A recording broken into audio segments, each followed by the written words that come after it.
hoje, né, no Cultura e Cidadania, nós estamos também com esse artista, que é um representante em várias instâncias, né, de vários segmentos, de várias... É um multiartista mesmo.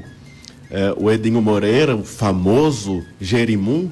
Mas é interessante, eu gostaria de aproveitar o tempo, né, com ele aqui, logo começando a perguntar assim, a gente sabe que na sua trajetória você começou, ainda criança, a se interessar pela comunicação e pela arte ali na Rua 3 de Maio, né, pelo centro do município. Então, eu queria que você pudesse destrinchar um pouco, detalhar mais aquele Edinho menino, né, logo nesses primeiros momentos que começou a se encantar tanto com a arte quanto com a comunicação. Como é que foi esse processo?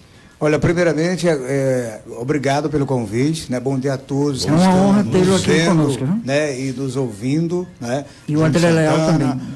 Como diz o Jerimum, o Rodrigo Miranda, o Caba Bom de Pitoco, a Laís, né? O André Lindenberg, você, Paula, você, Jefferson. Pessoal, na verdade é o seguinte, eu nasci, praticamente me criei ali no centro da cidade, na Rua 3 de Maio, Rua Vidal, Rua Sergipe, né? Bonifácio. Então, a cultura tem muito a ver, né, comigo. Eu não cresci muito, mas quando menor ainda, né, eu era menor, é claro, como diz o Jerimum, pirrou totinho, eu já me interessei pela comunicação. Foi algo que eu fui impactado desde o início. A comunicação é algo que tem muito a ver comigo. E na Rua 3 de Maio, as ruas, como retrata bem Jorge Deltinho, naquela música Capital do Forró, as rádios promoviam de sim os eventos, né, das grandes ruas, Rua 3 de Maio, Rua 27, Rua Rio de Janeiro, no São Francisco, né? Ali na Capitão Zezé e tantas outras ruas, as rádios promoviam os São João, né? Ou seja, os eventos culturais, com palhoças, muitos artistas, e eu acompanhava ali do Cavalcante, acompanhava a caravana de Ivan Bulhões, e desde pequenininho eu tinha vontade de estar ali inserido naquele processo. Eu ficava na beira do caminhão, ou seja, olhando os cantores se apresentando, Trio Nordestino, os Três do Nordeste, Jacinto Silva, Baldos Oito Baixos, e aquilo me encantava. Fora isso, tinha a figura de Otônio Rodrigues, que era o famoso carro da Pitu, que trazia a riqueza cultural dos ritmos nordestinos, do coco, do chachado, da ciranda, né, do baião. O famoso Otônio Propaganda. Otônio Propaganda. E eu ficava até imitando, né, o Otônio, né, naquela locução, eu desde como falei. E aquilo ali me encantava, eu me projetava na televisão, eu me projetava no rádio. E é interessante que Caruaru não... Assim, eu posso dizer que não tive espaço no rádio em Caruaru. Tanto também, foi muito cedo, Caruaru só tinha poucos cursos superiores, tinha 2 lá na Fafica, dois lá, Direito e Odontologia, e 3 ou 4 na Fafica. Então, quando eu terminei o colégio, fui, em tese, convidado a morar fora, no Paraná, em Maringá, uma cidade do interior do estado. E daí foi quando eu comecei me envolvendo com a comunicação. Eu entrei no rádio lá em Maringá, em 84, mais ou menos. Entrei no rádio, na Maringá FM, e era aquilo. Como foi esse processo, Edinho? Olha, na verdade é o seguinte, o processo começou da seguinte forma. Eu comecei enxergando que o gaúcho fazia questão de ser gaúcho, andando de bombacha. Bombacha é aquela indumentária do gaúcho, tomando chimarrão, um sotaque muito aflorado, um sotaque muito forte.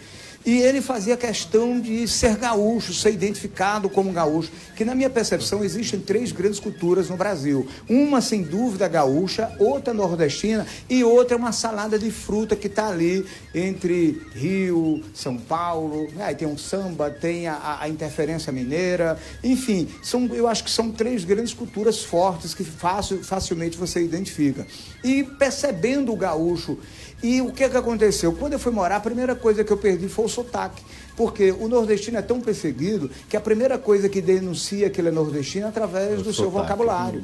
Então, eu trabalhei no banco, fui trabalhar e eu fui perseguido em tese, porque as pessoas me olhavam, pensavam que eu tinha que ser peão, com todo o respeito, sem desmerecer nenhuma profissão, mas eles achavam que o nordestino tinha que ser peão para cavar buraco. E quando eles viam que meu cunhado era dentista, que eu tinha estudado, que eu estava pleiteando entrar numa faculdade, que eu estava trabalhando num banco como operador de overnight, open market, né? E estava no rádio, o cara disse, olha, você tirou o meu lugar, você era para estar ali, numa construção civil. Eu digo, olha, não tenho um pai rico, eu não tenho nenhuma pessoa que aqui absurdo, né, foi padrinho para que eu ingressasse no banco, e eu ganhei por competência. E daí foi quando tudo isso, né, ficou ali que abafado. Eu voltando de férias em 86, houve na época um plano do qual as carteiras e aplicações de overnight, carteira de poupança, foram fechadas, e eu voltei para Caruaru de férias em 86, e foi quando eu ingressei na Rádio Liberdade, né? A Liberdade AM passou a 24 horas. Aí você voltou de férias e permaneceu. E terminei ficando, porque daí a família incentivou, vai estudar, pensa no teu futuro, vai fazer uma faculdade. E daí eu entrei na Rádio Liberdade AM, em seguida na Liberdade FM, que só ia até meia-noite, é a única praticamente do interior, acho que tinha Caruaru e Garanhuns do interior, acho que Petrolina, só. E daí eu comecei fazendo um programa, fui o primeiro DJ de FM do interior do estado, na Liberdade, como destaque da MPB, um programa que tinha às 5 da tarde. Depois fiz um programa de meia-noite até 1 da manhã, que era Tempo de Amar. Eu tinha até sugerido soft Love Songs, né? E daí o diretor disse, não, um nome em inglês não, vamos para o nome em português. Então eu fiquei apresentando esse programa de meia-noite até 1. Com as 3 semanas ele chegou e eu fiquei preocupado. O cara chegou meia-noite, eu digo, que besteira eu fiz. Ele disse, não, a partir da próxima semana o seu programa vai até às 2 horas, agora tem que vender. Eu disse, tudo bem. Comecei vendendo e o programa foi até às 2 da manhã. E daí eu comecei ganhando espaço na Liberdade AM, na Liberdade FM, e quando a Liberdade passou a ter uma programação local e ao vivo, e de novo a gente encabeçou essa programação. Em 89 eu saí, fui para inaugurar a Rádio Metropolitana com uma equipe fantástica. A Rádio Metropolitana, eu acho que foi um divisor d'água, né? Onde eu tive o prazer de trabalhar com Juninho, Mônica Santana, Hélio Charles, Silvio Nascimento, Cida Henrique, Almir Villanova, Moisés Roche, Luciana Ávila, né? Jéssica de Carlos. E foi aí que surgiu o Girimum? Foi justamente aí. Foi nessa ingressão, foi no ano da morte de Luiz Gonzaga, né? Até Marlene Leandro tinha ido a Exu registrar a morte de Luiz Gonzaga, quer dizer, a todo aquele ritual lá do cortejo fúnebre de Luiz Gonzaga, onde muitos artistas estavam lá, e daí eu comecei fazendo não cabia mais o Edinho, quer dizer, eu fazia o Edinho Moreira, mas na Liberdade tinha um programa que Tony Gel já fazia muitos anos, que era o Forró em FM, e quando eu fui fazer esse programa, pedi para fazer uma programação de manhã cedo, porque eu tinha que ter tempo livre para vender, comercializar. E daí eu comecei fazendo um programa que tinha até umas restrições. Ari Curiano tinha dizendo, não toca isso. Era um forró para elite, tipo Olivia Byton, Alceu Valença. No máximo, o mais popular é o Barramalho, para vocês terem ideia. Era um negócio bem requintado. Ari Curiano, lógico, não conhecia a cultura pernambucana, é um cara do sul, do Paraná. Ele não conhecia a riqueza cultural. E daí a primeira coisa que eu comecei fazendo foi usando expressões do qual aquela que eu fui sufocado a não falar, eu comecei a colocar essas expressões fora. Eu ia à feira com minha mãe, então eu via o brucuta, danoso, fote, gota, né, deixa de pantinho, e comecei usando uma voz diferente.